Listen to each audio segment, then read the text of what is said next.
जय हिंद दोस्तों topper math by DN sir की क्लास में आपका हार्दिक स्वागत है। दोस्तों आज हम आप लोग के सामने लेकर के आए हैं अनुपात तथा समानुपात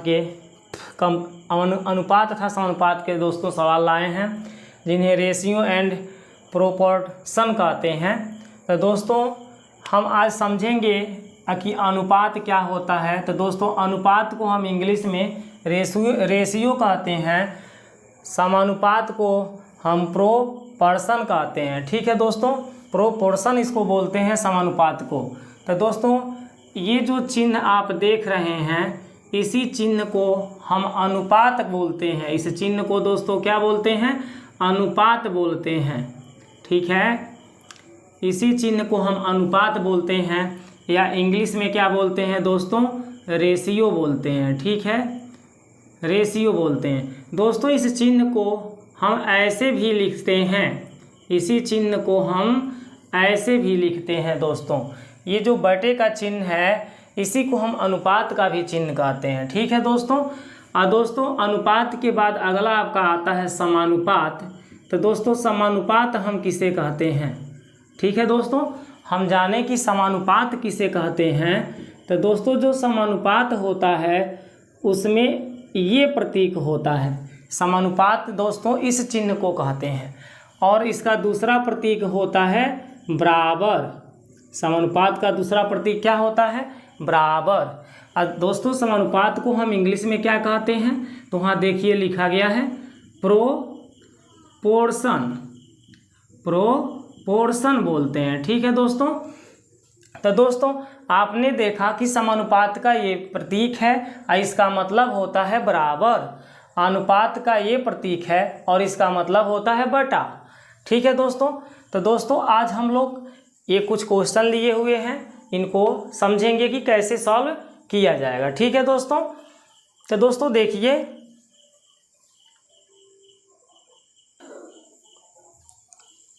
तो दोस्तों इसको हम अब मिटा देते हैं, क्योंकि आपको हमने बता दिया कि अनुपात का मतलब होता है, ये अनुपात का ये प्रतीक है और इसका मतलब होता है बटा, और समानुपात का ये प्रतीक है, इसका मतलब होता है बराबर। ठीक है दोस्तों, अब हम लोग क्वेश्चन को देखते हैं। तो दोस्तों पहला क्वेश्चन हमारा दे रहा है, यदि A/B बराबर 3/4। दोस्तों इसी को हम ऐसे बोलेंगे, यदि A/B = 3/4 तथा B/C = 8/9 हो तो A/C इक्वल आपसे पूछा जा रहा है। ठीक है दोस्तों, तो दोस्तों अभी हमने बताया कि A/B का मतलब क्या होता है? A/B तो दोस्तों A अनुपात का प्रतीक है ना, तो अनुपात का मतलब क्या होता है दोस्तों? बटा होता है। इस अनुपात का मतलब जो आप देख रहे हैं A/B लिखा हुआ है, तो इस अनुपात का मतलब जो ये बिंदी लगा है दो गो, इस अनुपात का मतलब दोस्तों क्या होता है? बटा होता है। और अनुपात के पीछे जो B लिखा हुआ है वो बटे के नीचे लिखा जाता है। ठीक है दोस्तों, तो A/B को हम A/B लिखते हैं। ठीक है दोस्तों, अब दोस्तों A/B का मान कितना दिया है आप यहाँ पर लिख लीजिए कि A/B का मान दिया है 3/4। दोस्तों आपको समझ में आया कि नहीं आया? देखिए A/B का मान कितना दिया है? 3/4 दिया है। और दोस्तों हम बोल रहे हैं कि इस अनुपात का मतलब क्या होता है? बटा। तो अनुपात के जगह हम बटा लगाएंगे और नीचे क्या लिखेंगे? B। A/B को हम A/B बोलते हैं। ठीक है दोस्तों, इसी तरह से 3/4 को हम 3/क्या बोलेंगे? 4 बोलेंगे। तो वही दोस्तों हमने लिखा कि A/B का मान क्या दिया है? 3/4 दिया है। ठीक है दोस्तों, आगे बढ़ते हैं। तो दोस्तों आगे हम देखेंगे कि B/C का मान कितना दिया है? 8/9 दिया है। तो दोस्तों B/C को हम क्या लिखेंगे? B/C बराबर 8/9। ठीक है दोस्तों, अनुपात का मतलब आप समझिए कि बटा होता है, अब बटे का मतलब समझिए कि अनुपात होता है, दोनों एक ही चीज़ होता है। तो दोस्तों ये A/B का मान है और ये B/C का मान है। इन दोनों का आपस में और इन दोनों का आपस में हम क्या करेंगे? गुणा करेंगे। तो A क्या लिखा है? B गुणे B क्या लिखा है? C। इधर दोस्तों क्या लिखा है 3:4, इसमें हम गुणा कर लेंगे 8:9 का। इसे अनुपात या बटा कहिए, 8/9 का हम 3/4 में क्या करेंगे, गुणा करेंगे। और ये जो B/C है इसका गुणा किस में होगा, A/B में होगा। ठीक है, क्यों गुणा करेंगे, इसका क्या मतलब है कि जब हम गुणा करेंगे तो ये B से B कट जाएगा, ऊपर A बचेगा नीचे C बचेगा, तो इसे हम A/C बोलेंगे। इसी तरह से दोस्तों 4 से 8 कट जाएगा, 4 एकम 4 और 4 दूनी 8। ऐसे दोस्तों 3 से 9 को काट सकते हैं, 3 एकम 3 और 3 त्रिके 9। तो दोस्तों 1 का 2 में गुणा होगा 2 आएगा, और 3 का 1 में गुणा होगा तो 3 आएगा। तो दोस्तों A/C का वैल्यू कितना आया, 2/3 आया। अब इसे अनुपात के रूप में हम लिखेंगे तो A अनुपात ये C बन जाएगा, और इसको जब अनुपात के रूप में आप लिखेंगे तो 2 अनुपात क्या बन जाएगा, 3। तो दोस्तों A अनुपात C का मान 2 अनुपात कितना निकला, 3 निकला। तो इसमें देखिए कोई ऑप्शन है क्या 2:3, ये तो 1:2 है, ये 3:2 है, ये भी 1:3 है। तो 2:3 आपका ऑप्शन कौन है, डी है। ठीक है, 2:3 कौन सा सही है, ऑप्शन डी सही है। ठीक है दोस्तों आशा करते हैं कि ये क्वेश्चन का हल आपको समझ में आया होगा। ये कौन सा क्वेश्चन हमने आपको समझाया है, पहला नंबर का। ठीक है दोस्तों, तो दोस्तों दूसरा नंबर का क्वेश्चन भी इसी पहले के ही जैसा दिया हुआ है, इसलिए दोस्तों इस क्वेश्चन को हम आपके लिए छोड़ दे रहे हैं। इस क्वेश्चन को दोस्तों आप लगा करके, इसके यहाँ पर दिया हुआ है यदि A अनुपात B का मान है 3:2 तथा B अनुपात C का मान है 3:4 हो तो A अनुपात C ज्ञात कीजिए। A अनुपात C का मान बताना है। तो दोस्तों इसके पहला विकल्प है 1:2, B वाला दिया है 2:1 और C वाला दिया है 8:1 और D वाला दिया है 9:1। दोस्तों इसको हम अनुपात को रेशियो बोलते हैं, अनुपात को क्या बोलते हैं, रेशियो बोलते हैं।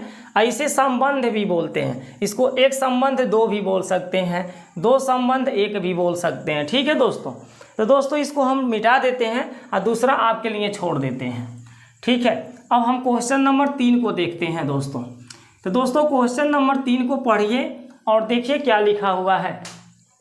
दोस्तों क्वेश्चन नंबर 3 में कह रहा है 6,24 का मध्यानुपाती होगा। दोस्तों 6,24 का हमसे मध्यानुपाती पूछा जा रहा है, और इसका ऑप्शन पहला दे रहा है 12, दूसरा दे रहा है B वाले में 10, और C वाले में दे रहा है 18 और D वाले में दे रहा है 144। ठीक है दोस्तों, तो दोस्तों 6,24 का हम मध्य अनुपाती कैसे ज्ञात करते हैं, यहाँ आपको हम बता देते हैं कि यदि A, B 2 संख्या दिया हुआ हो, जैसे यहाँ 6,24 हमारा 2 संख्या दिया हुआ है, वैसे यदि A, B 2 संख्या दिया हो और इसका हमें बताना हो मध्यानुपाती बताना हो, तो दोस्तों A, B का मध्यानुपाती होता है वो होता है B²/A। दोस्तों ये हमारा फार्मूला होता है। हम दूसरे वाले संख्या का क्या कर देते हैं, जो पीछे वाला संख्या होता है इस संख्या का हम स्क्वायर कर देते हैं, अब पहले वाले संख्या से हम क्या करते हैं, भाग दे देते हैं। तो दोस्तों इसी पर आधारित हमारा सवाल है 3 नंबर का। देखिए 6,24 का हमें क्या निकालना है, मध्यानुपाती निकालना है। ठीक है दोस्तों, तो इसका मध्यानुपाती निकालना है तो आप देखेंगे कि A की जगह यहाँ 6 दिया हुआ है और B की जगह यहाँ क्या दिया हुआ है, 24 दिया हुआ है। ठीक है दोस्तों, तो दोस्तों हम क्या करेंगे, इसका मध्यानुपाती कैसे निकालेंगे। दोस्तों मध्यानुपाती का हमने सूत्र आपको थोड़ा सा यहाँ गलत लिख दिया है। मध्यानुपाती का सूत्र दोस्तों ये नहीं होता है। मध्यानुपाती का सूत्र दोस्तों होता है यदि A, B का मध्यानुपाती निकालना है तो काड़ी में दोस्तों बन जाता है AB, यानी कि A गुणे B। दोस्तों ये A और B जो 2 संख्याएं दिखाई दे रही हैं, इन्हीं दोनों संख्या का गुणा कर लेते हैं और इनका हम क्या निकाल लेते हैं, वर्गमूल। तो दोस्तों 6,24 का जब हम मध्यानुपाती निकालेंगे तो हम काड़ी में लिखेंगे 6 गुणे 24। ठीक है दोस्तों, जैसे A का मान 6 है और B का मान 24 है तो हमने A की जगह 6 और B की जगह 24 को रख लिया। अब दोस्तों हम क्या करेंगे, 6 का 24 में गुणा करा देंगे। 6 का दोस्तों 24 में क्या करेंगे, गुणा करा देंगे। तो 6 चौका 24 को 4, हासिल हमारा 2 बचेगा और 6 दूनी 12 में 2 को जोड़ेंगे तो 14 होगा। तो दोस्तों जब 24 का 6 में गुणा करेंगे तो 144 होगा, और 144 का वर्गमूल कितना होता है दोस्तों? 12 होता है। 144 का वर्गमूल कितना होता है? 12। ठीक है दोस्तों, ये कांडी जो लगा है ये वर्गमूल का दोस्तों प्रतीक होता है। यदि कोई संख्या इस चिन्ह के अंदर बंद हो तो इसका मतलब होता है कि उस संख्या का हमें क्या निकालना है? वर्गमूल निकालना है। तो दोस्तों 6, 24 का मध्यानुपाती हमारा 12 होगा, यही हमारा आंसर होगा। तो दोस्तों ऑप्शन तीसरा में देखिए ए इसका सही हो जाएगा, इसी में 12 दिया गया है। ठीक है दोस्तों, अब क्वेश्चन नंबर दोस्तों 4 को देख लिया जा रहा है। देखिए क्वेश्चन नंबर 4 को, इसको मिटा देते हैं। तो दोस्तों क्वेश्चन नंबर 4 में क्या कह रहा है? 5, 9, 10 का चतुर्थानुपाती क्या होगा? क्वेश्चन नंबर 4 में क्या कहता है दोस्तों? 5, 9, 10 का चतुर्थानुपाती। ठीक है दोस्तों, तो हमें इस सवाल 5, 9, 10 का क्या निकालना है? चतुर्थानुपाती निकालना है। ठीक है दोस्तों, तो दोस्तों इसका जो चतुर्थानुपाती निकालने का नियम है वो हम आपको बताते हैं कि पीछे की जो 2 संख्याएं दी गई हैं 9 और 10, इनका हमेशा दोस्तों गुणा हो जाता है। ठीक है दोस्तों, ये जो पीछे की 2 संख्याएं दी गई हैं इन दोनों का हमेशा गुणा हो जाता है, और इनके बटे में ये पहला वाला संख्या को लिख लिया जाता है। इन्हीं को सॉल्व करने से इस तीनों संख्याओं का चतुर्थानुपाती दोस्तों निकल जाता है। दोस्तों फिर से हम आपको बता देते हैं कि यदि यहाँ पर 5, 9, 10 यानी 3 संख्याएं दिया रहता है तभी आपसे चतुर्थानुपाती पूछता है। तो दोस्तों जब चतुर्थानुपाती पूछेगा तो वहाँ 3 संख्या जरूर दिया रहेगा, और जब चतुर्थानुपाती आपको निकालना होगा तो ये पीछे के दोनों संख्याओं का आपस में गुणा कर लीजिएगा और आगे वाले संख्या को कहाँ लिख दीजिएगा? बटे में। अब दोस्तों 5 से हम 10 को 2 बार में काटेंगे तो 9 और 2 का यहाँ गुणा हो जाएगा। 9 दूनी कितना आएगा दोस्तों? 18। तो दोस्तों 5, 9, 10 का चतुर्थानुपाती क्या होगा? 18 होगा। तो दोस्तों क्वेश्चन नंबर 4 में देखिए, ए में दिया है 4.5, बी में आपको दिया है 18, और सी में दिया है 27, और डी में दिया है 14। तो दोस्तों 18 तो बी ए में मिल रहा है ना, तो इसका ऑप्शन बी क्या हो जाएगा? सही हो जाएगा। ठीक है, अब दोस्तों क्वेश्चन नंबर हम 5 को देख लेते हैं। तो दोस्तों क्वेश्चन नंबर 5 में देखिए क्या दिया हुआ है? 18, 24 का तृतीय अनुपात। ठीक है, 18, 24 का तृतीय अनुपाती क्या है? तो इसका तृतीय अनुपाती हमको बताना है दोस्तों। 18, 24 का तृतीय अनुपाती मतलब ये 2 संख्याएं यह दे दिया गया है, तो इसका तीसरा संख्या आपसे पूछा जा रहा है क्या होगा। ठीक है, इसी तरह से इसमें 3 संख्या दिया था, चौथा संख्या आपसे पूछ रहा था क्या होगा, तो चौथा संख्या क्या निकलेगा दोस्तों? 18 निकलेगा। इसमें 18, 24 का तृतीय अनुपाती आपसे पूछा जा रहा है। क्वेश्चन नंबर 5 का हम हल बता रहे हैं।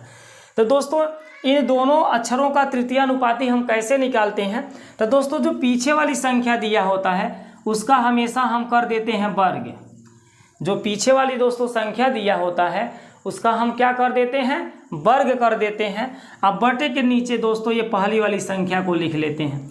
बहुत ही आसान है, जब 2 संख्याएं दिया होता है तभी आपसे तृतीय अनुपाती पूछता है। ठीक है, जब 2 संख्याएं दिया रहता है तभी आपसे तृतीय अनुपाती पूछता है।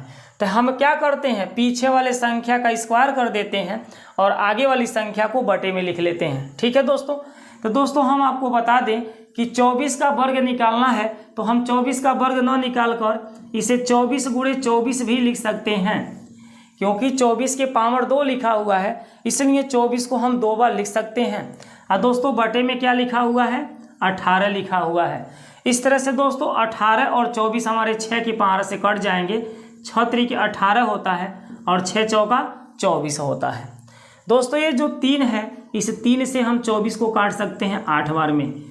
ठीक है दोस्तों, 3 का पहाड़ा 8 बार पढ़ेंगे तो 3 8 24 हो जाएगा। अब दोस्तों 8 का हम गुणा 4 में कर लेंगे तो 8 चौका हमें कितना मिल जाएगा? 32। तो दोस्तों 18, 24 का तृतीय अनुपाती कितना होगा? 32 होगा। तो दोस्तों क्वेश्चन नंबर 5 में देखिए, ऑप्शन ए जो दे रहा है 16 दे रहा है, बी दे रहा है 22, और सी में दे रहा है 32, और डी में दे रहा है 21।